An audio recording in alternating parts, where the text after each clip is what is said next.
Meus irmãos, que alegria é poder compartilhar a palavra de Deus. Nós chegamos ao culto naquela expectativa de louvarmos a Deus, de entoarmos cânticos de adoração a Deus, mas também de ver o que Deus tem para falar conosco através da sua palavra. Veja os mistérios de Deus, os caminhos de Deus. Porque no final de 2021, eu mandei uma mensagem para o meu pastor, me despedindo dele, depois de me despedir da minha família, e eu disse assim para ele: eu acho que o Senhor vai me chamar. Então, talvez não, e se ele não me chamar, a gente vai estar junto, cultuando a Deus. E agora, em 2025... ele deve ter pensado a mesma coisa, né? Eu acho que Deus vai me chamar. E eu tinha dito para ele, nós vamos rir bastante disso.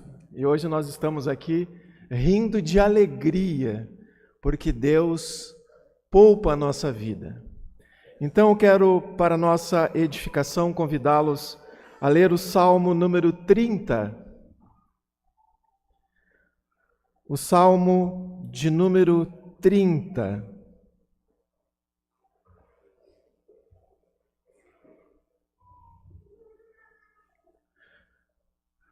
Ação de graças pela libertação da morte, Salmo de Davi, cântico da dedicação da casa. Diz assim a palavra de Deus: Eu te exaltarei, ó Senhor, porque tu me livraste e não permitiste que os meus inimigos se regozijassem contra mim.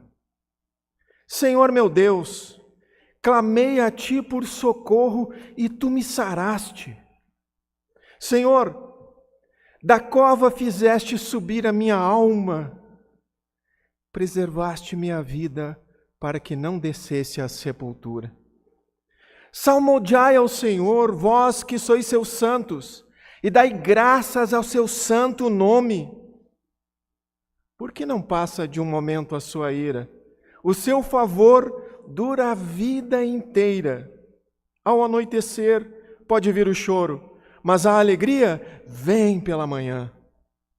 Quanto a mim, dizia eu na minha prosperidade, jamais serei abalado.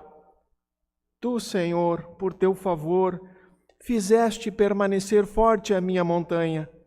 Apenas voltaste o rosto, fiquei logo conturbado.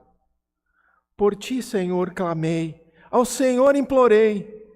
Que proveito obterás no meu sangue quando baixo a cova? Louvar-te-á porventura o pó? Declarará ele a tua verdade? Ouve, Senhor, e tem compaixão de mim. Sê tu, Senhor, o meu auxílio. Converteste o meu pranto em folguedos, tiraste o meu pano de saco e me cingiste de alegria, para que o meu espírito te cante louvores e não se cale. Senhor meu Deus, graças te darei para sempre. Amém.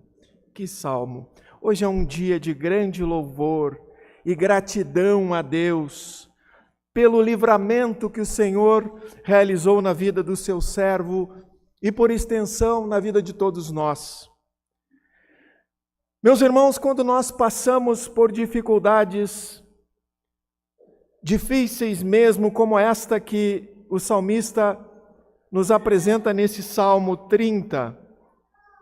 Ele começa nos apresentando algo muito pessoal. Quando a nossa vida parece se esvair por entre os nossos dedos. Ficamos enfermos, às vezes, gravemente enfermos, e isso nos traz aquela sensação de solitude, de estar sozinho. Meus irmãos, quando nós passamos por este tipo de dificuldade, as pessoas que estão à nossa volta sentem assim também. Porque a esposa pode pensar, será que o meu marido vai embora? Os filhos podem pensar, o que será do meu pai? As ovelhas do rebanho, será que nós ficaremos sem o nosso pastor? Os amigos pensam assim: e agora? Ele era o meu melhor amigo. Como é que eu vou ficar? Esse sentimento de solidão fica tão profundo e tão latente na nossa vida quando nós estamos num quarto de hospital, às vezes numa UTI, e às vezes no mais profundo de uma solidão, quando os medicamentos nos fazem parar. Porém, quando Deus preserva a nossa vida, esta solidão que porventura pode estar permeando a nossa vida, ela é trocada por alegria que é compartilhada com todos os santos, com todo o povo de Deus. Neste Salmo 30 nós vamos perceber bastante isso. Nós estamos diante de uma das mais belas poesias de ação de graças. A ocasião deste salmo, mais provável para a sua composição, é a cessação da praga que se seguiu ao censo promovido por Davi, retratado em 2 Samuel capítulo 24. Aqui nós vamos encontrar grande sabedoria que nos instrui sobre verdades que fizeram, fazem ou farão parte da nossa caminhada. Sofrimento, disciplina, livramento. Davi celebra a libertação de uma profunda angústia, possivelmente uma enfermidade mortal, que quase deu cabo da sua vida. Se você olhar o verso 3, ele fala disso. O tema central é a transição radical da tristeza para a alegria, operada pela mão soberana de Deus. Ele nos fala também sobre o perigo da autoconfiança no versículo 6, verso 6. Ao examinarmos a estrutura desta poesia, que foi uma espécie de presente de Deus, de Davi a Deus, como gratidão por um grande livramento, a gente vai perceber uma costura impressionante de palavras. Aquilo que se chama uma estrutura quiástica, quando uma verdade é colocada inicialmente e começa a fazer contraponto com outras verdades. A verdade inicial dá um fechamento no final. Davi começa exaltando a Deus. Antes mesmo do livramento em si, ele escreve: eu te exaltarei, ó Senhor. Quando você vai testemunhar sobre a multidão das misericórdias de Deus sobre a sua vida, como que você começa?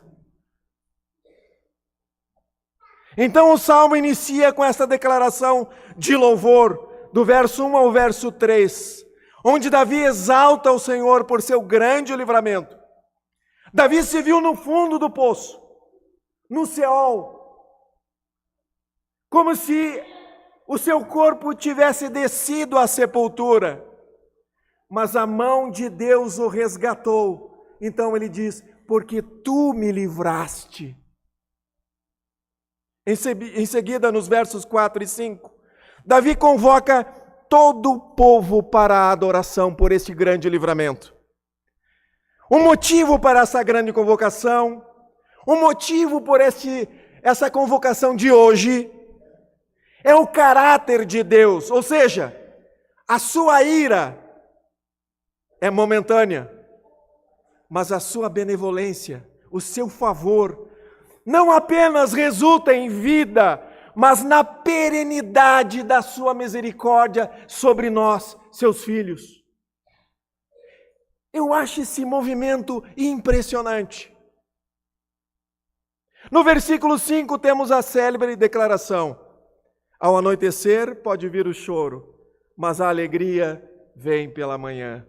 O anoitecer como tempos de provações, a disciplina e o aparente silêncio de Deus, mas amanhã chega com renovação da misericórdia do Senhor sobre as nossas vidas.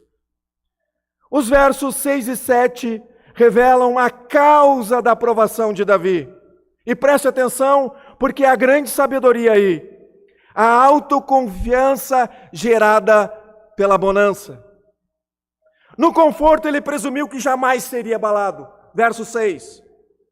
Esta autoconfiança desagradou ao Senhor, que, veja só o verso 7, voltou o seu rosto, escondeu o seu rosto. E o que aconteceu com Davi? Fiquei logo perturbado. Eu acho interessante na versão NVI, esse versículo, o final desse versículo 7. Quando escondeste a tua face, fiquei aterrorizado. Em seguida, nos versos 8 a 10, Davi abandona a autoconfiança e volta a confiar somente no Senhor. Ele clama por misericórdia no verso 8. Ao Senhor implorei. Então o salmo encerra com a celebração da restauração nos versos 11 e 12. De modo que aí nós vimos rapidamente a estrutura. Deus ouviu o clamor do seu servo e transformou o seu pranto em dança, em vestes de luto, em vestes de alegria.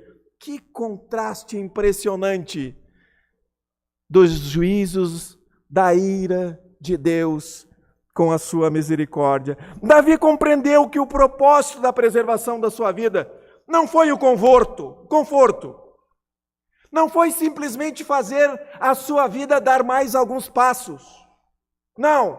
Davi compreendeu que o propósito principal da preservação da sua vida é para a glória de Deus. Meus irmãos, eu devo ser categórico. Tem algumas pessoas que seria melhor que Deus não preservasse a vida.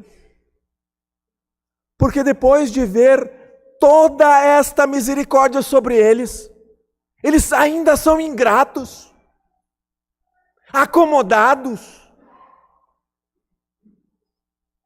Preste muita atenção.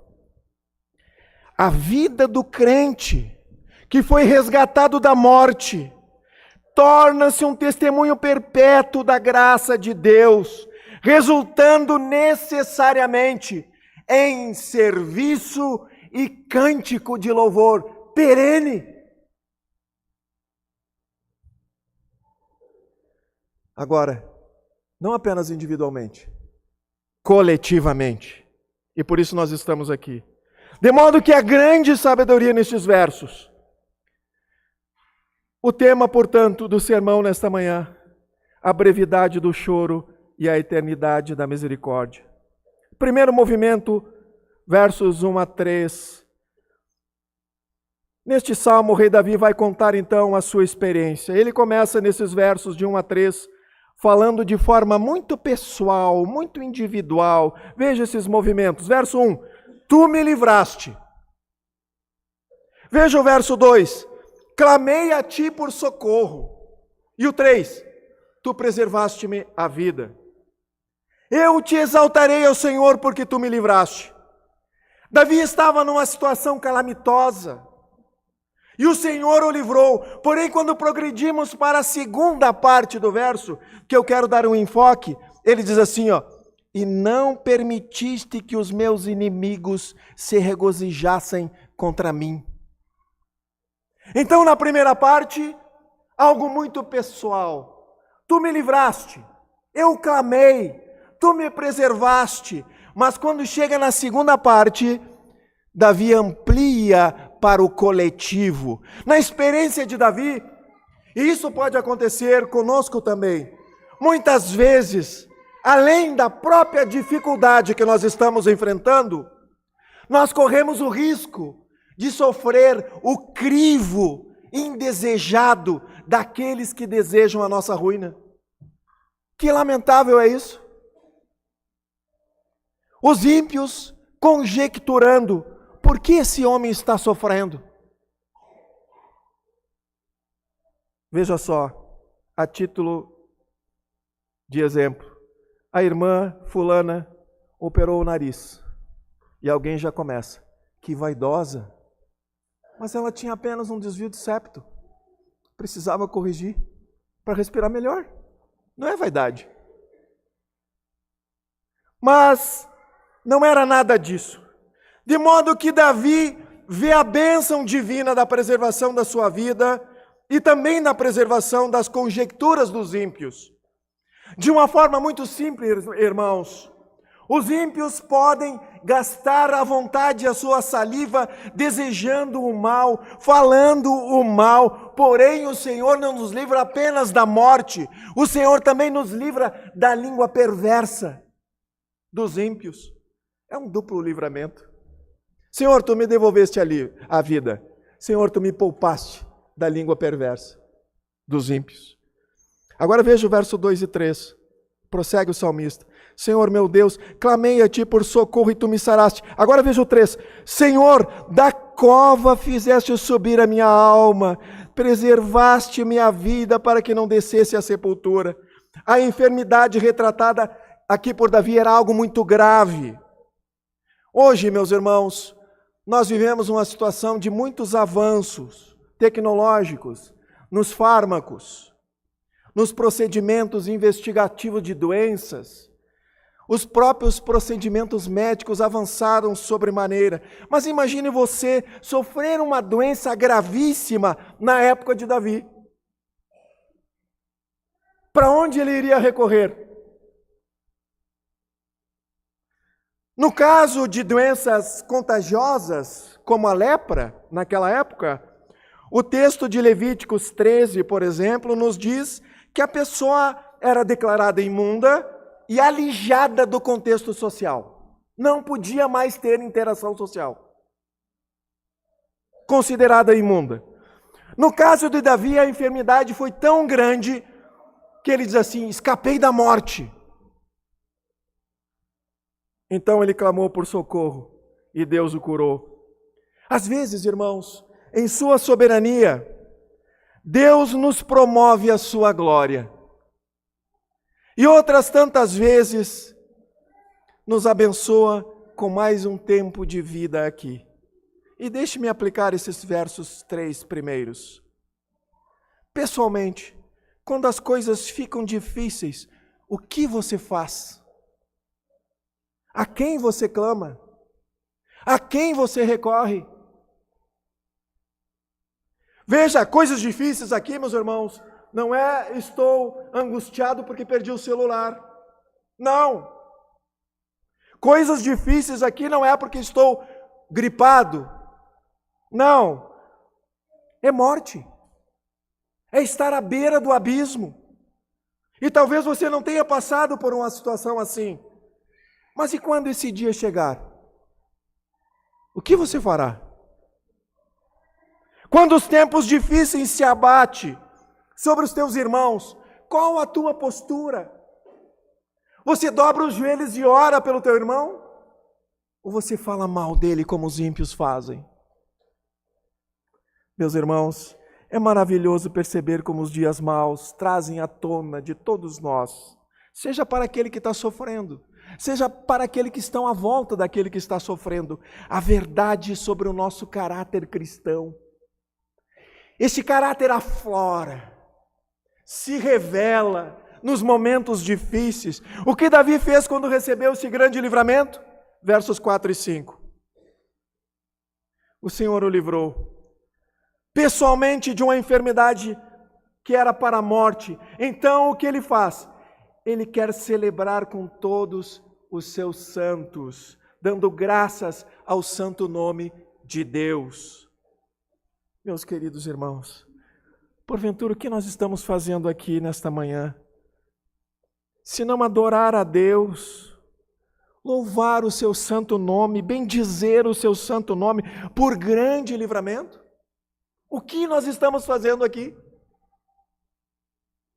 No prelúdio desse culto, as crianças cantaram: entrem com ações de graças, rendendo a Deus louvor, regozijados cantemos ao grandioso nome do Senhor. Por quê? Porque Deus é bom. Porque Deus é bom. porque Deus é bom e para sempre é a sua misericórdia. É por isso que nós estamos reunidos aqui. Acima de qualquer coisa, para adorar a Deus porque Ele é bom. Solenemente, como povo de Deus, nos reunimos em adoração pela sua benevolência. Agora, irmãos, por outro lado, em meio aos sofrimentos, podemos ser levados a desconsiderar a ira passageira de Deus, disciplinadora. Aqui no Salmo 30 não está explícito algum pecado específico do salmista. Porém, se encararmos os fatos como realmente são, a situação dele não era para a sobrevivência. O Salmo 130, no verso 3, assevera: se observardes, Senhor, iniquidades, quem, Senhor, subsistirá? Ninguém pode subsistir à ira de Deus. Quem ficará de pé diante do Todo-Poderoso? O salmista sabia disso. Ele compreendeu que este Deus, cujo caráter é justo, esse Deus que não tolera o pecado, que não deixa sem castigo aqueles que transgridem a sua lei, na sua bondade, limita o seu juízo sobre aqueles a quem ele ama. Sabe quando um pai disciplina o seu filho? Você que é pai sabe muito bem. Disciplina porque ama aquela criança, porque deseja ver o bem daquele menino, então ele exerce juízo temporário, restrito, disciplinador. Então Davi entendeu que muitas vezes é necessário, digamos assim, pequenas porções do juízo divino para que nós despertemos do sono da insensatez que muitas vezes se abate sobre nós.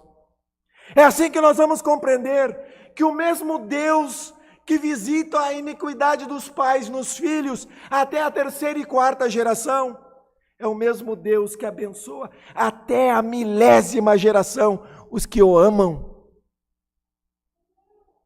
Aquele homem, ao sentir o peso da disciplina divina, pôde ver a grandiosidade da misericórdia de Deus. A graça de Deus suplanta a sua ira disciplinadora. Agora Davi entendeu o choro, porque o choro pode durar uma noite e a alegria vir pela manhã. Algumas aplicações neste ponto. Em meio às lutas mais difíceis em sua vida, você por acaso tem percebido a enormidade das misericórdias de Deus? Ou você apenas se queixa e passa a vida questionando-se: por que isso aconteceu comigo? Sabe, irmãos, quando nós passamos pelo vale de sombra de morte, os nossos olhos são abertos de tal forma que tudo muda radicalmente. Agora, então, somente agora, nós aprendemos efetivamente a descansar no Senhor, na sua benignidade, na compreensão de que o juízo de Deus sobre os seus filhos não é um juízo destruidor, mas restaurador. Sabe, irmãos, às vezes parece que nos tornamos um pouco irritantes para os outros, porque o mundo está caindo à nossa volta e nós falamos assim: graças a Deus, Deus é bom. As pessoas dizem: mas como assim? Está tudo sendo acabado, tudo sendo destruído, e você está dizendo que Deus é bom.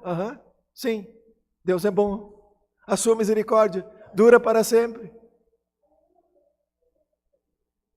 Esse juízo poderia ser eterno, mas ele é passageiro sobre a vida daqueles a quem Deus ama. E Davi compreendeu muito bem isso. Que conforto é saber que Deus nos ama.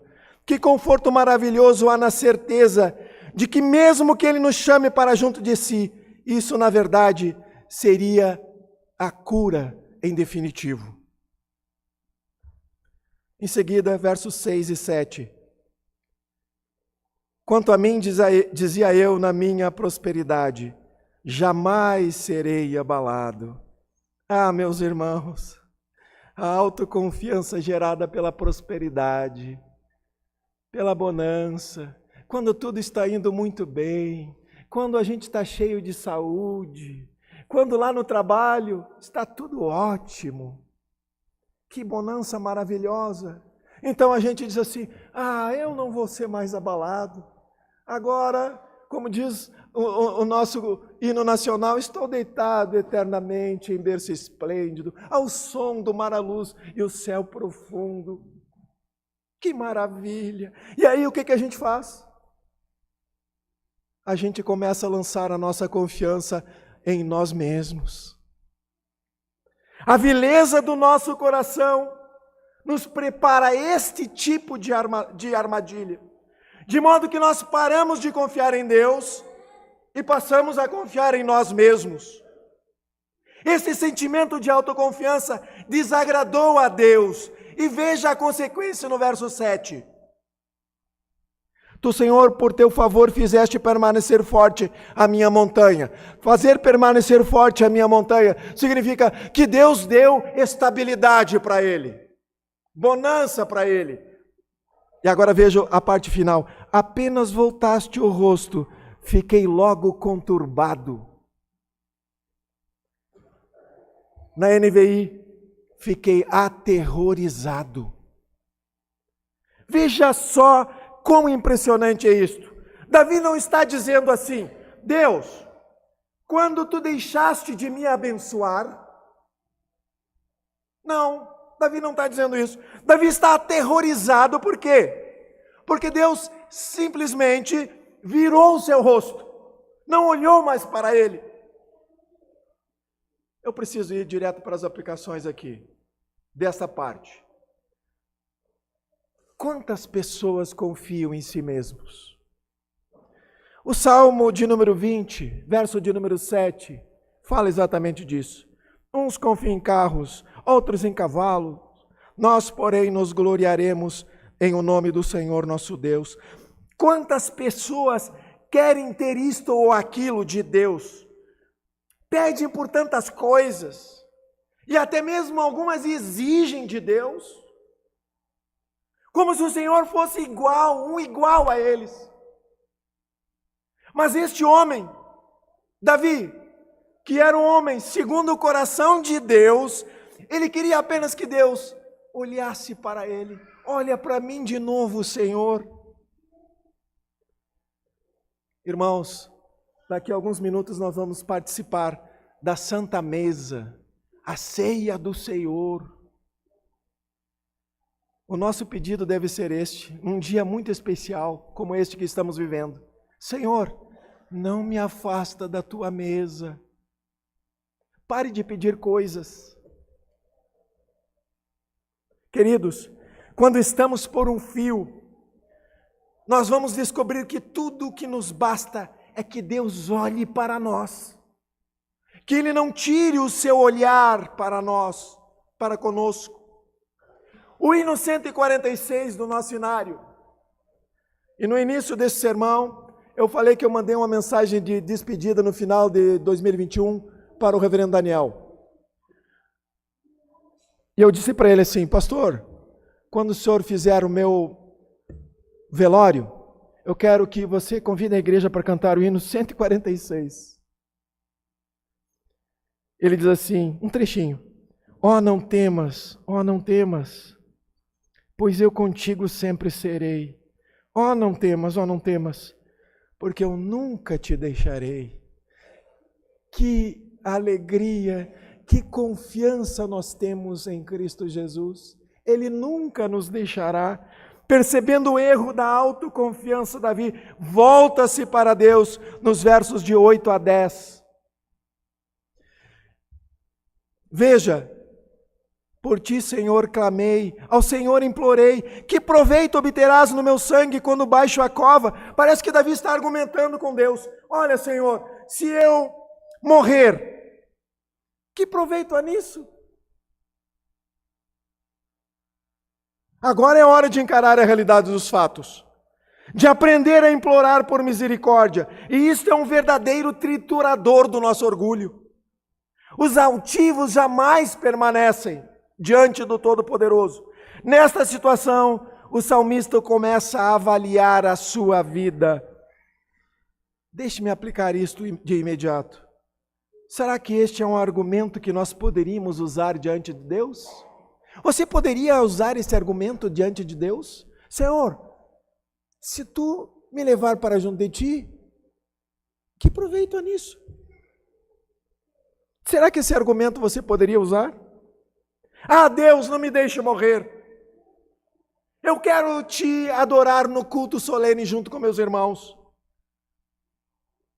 Mas você não frequenta os cultos. O seu argumento está vazio. Ah, Deus, poupa a minha vida porque eu quero fazer a tua obra. O que você está fazendo hoje? O seu argumento ficou vazio.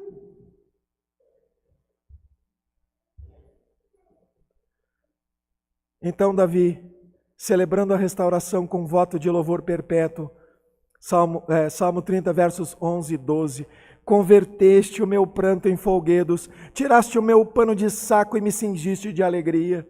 Depois de quase ter descido a cova, o salmista agora louva o Senhor que converteu o seu pranto em folguedos, a sua quase morte em vida. Era costume naquele tempo a pessoa colocar uma roupa de saco, cobrir a cabeça e colocar cinza sobre ela, para externar a sua tristeza, às vezes o seu luto.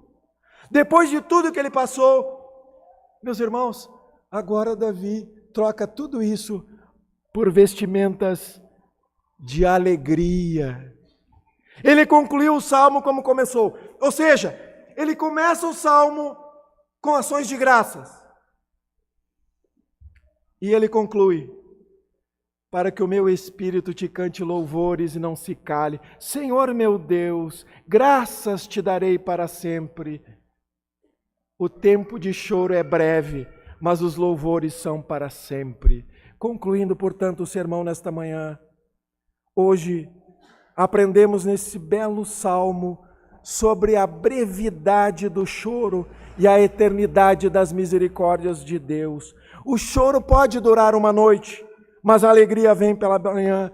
Aprendemos efetivamente a descansar no Senhor, na sua benignidade, na compreensão de que os juízos temporários de Deus são limitados aos seus santos. Nos tempos de choro é hora de parar, repensar a nossa posição e humildemente dizer: Senhor, eu só tenho esperança em tuas misericórdias. Eu não confio mais em mim mesmo, Senhor. Meus irmãos, embora nós possamos experimentar sofrimentos nessa vida, nós não fomos criados para sofrer, nem fomos remidos para ele. Nós somos criados, isto sim, para a glória de Deus, para ter o nosso maior prazer em Deus, como nos diz muito bem o Catecismo Maior do Westminster na sua pergunta de número 1.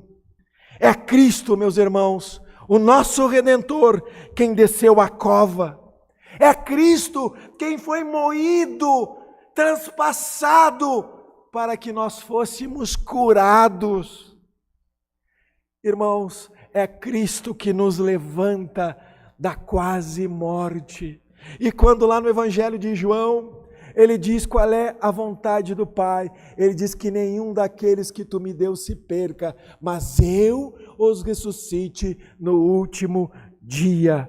Portanto, meus irmãos, resgatados da morte, assim como Davi, prossigamos caminhando, firmados em Deus, para o louvor da sua glória.